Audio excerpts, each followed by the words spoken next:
Secretary of State Condoleezza Rice's spokesman today denied that her department gave Blackwater mercenaries immunity from prosecution for their deadly shootings of 17 Iraqis last month. But in our number 3 story tonight, the spokesman did not deny yesterday's report from the Associated Press that after those killings, State Department officials told the Blackwater gunmen their statements about the shootings would not be used as evidence against them, which would constitute a form of, and an important form of, immunity.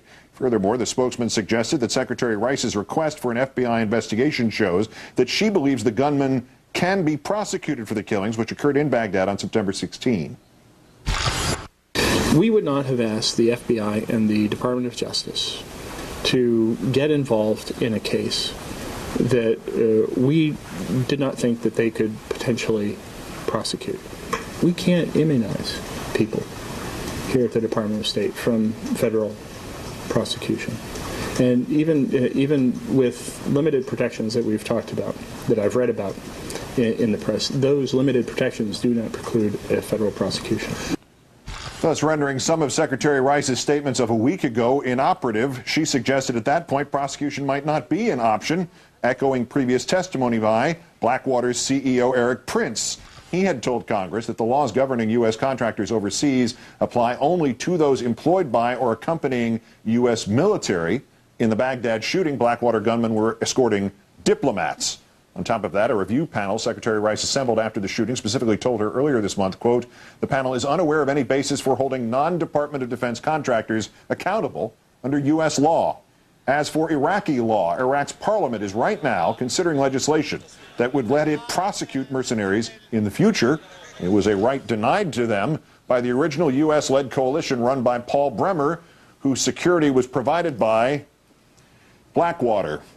Let's turn now to Jeremy Scahill, author of Blackwater, The Rise of the World's Most Powerful Mercenary Army, and a contributor at The Nation magazine. Great, thanks for coming in. Thank you, Keith. So Blackwater is officially untouchable in Iraq and the U.S.? Well, it's sort of like a reverse Miranda right at play here. You know, if you or I killed 17 civilians, what would happen to us is we'd be questioned. But first, we'd be told that we have the right to remain silent, we have the right to an attorney, and anything we say can and will be held against us in a court of law. Well, Blackwater is being told, here you are, you can sit down and talk with us, and nothing that you say can or will be used against you in a court of law. And what this really does is it taints any ability on the part of the Justice Department or the FBI to conduct any kind of an integrity-filled investigation in Baghdad. Is it utterly a coincidence that the immunity, to the degree that this is virtual immunity, at least it's statement immunity, is it a coincidence that it happened? Keith, for 4.5 years in Iraq, these private contractors, as they're called, like Blackwater USA, have operated in a lawless environment. They've not been held accountable at all. Not a single one of them has been prosecuted under any legal system whatsoever. It's very unclear whether or not they actually can be prosecuted under U.S. law. At every turn, the Bush administration and the State Department have done everything they could to immunize these guys from prosecution. And this just came up, this whole idea, the concept, even the theoretical, just came to Secretary Rice's attention in the last couple of weeks? Oh, no, let's remember here that for 4.5 years, these guys have engaged in this kind of conduct. The Iraqi puppet regime has constantly complained to the U.S. government about the conduct of Blackwater and other contractors. The reality is that Blackwater is doing exactly what the State Department wants it to do. The reason why not a single U.S. official has been killed under Blackwater's protection is because they have this policy of spray and pray, as it's called. What is this track record? We've talked about him before, about Eric Prince, the CEO of Blackwater, but specifically, what's his track record in terms of accountability and openness? Well, when Eric Prince testified in front of the Congress, it was the first time that he effectively appeared in public. He's only, prior to that, done one interview, and that was with Bill O'Reilly on Fox News right after 9/11.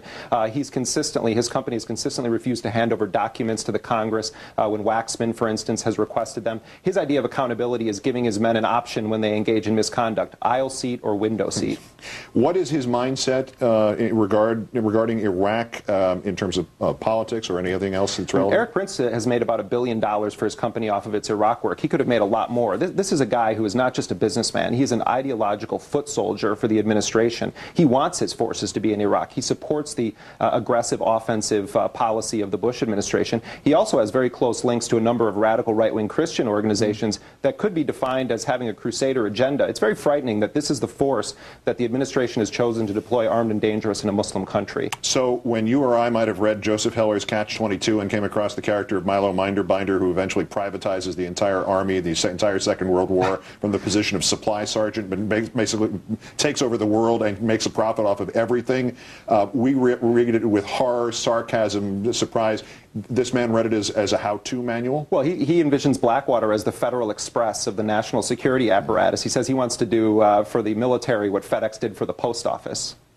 Wow. Jeremy Scahill, the author of Blackwater, The Rise of the World's Most Powerful Mercenary Army. Once again, thank you for your insight. I wish we'd tapped into it a lot sooner than we have. Thanks, Keith.